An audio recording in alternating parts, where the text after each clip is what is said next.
Hey guys, we are doing an outdoor kitchen here in Laguna Niguel, Orange County. We start by laying out the forms. We dig the footing. We use proper number 4 rebar. Make sure everything can be held in place. We will start building out the shell. You can see it is proper height for barbecue countertops. Next, we will proceed by forming out the actual countertops. This barbecue island will have waterfalls on both sides. It's going to look amazing. You can see the concrete's been poured, and we will remove the forms once it's ready. You can see we are almost done.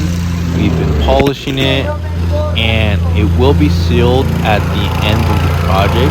We'll clean off everything. As you can see, the client wanted a smooth white stucco finish. It looks amazing.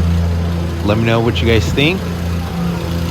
You can see right here, this is the final result. Like, comment, and subscribe, guys.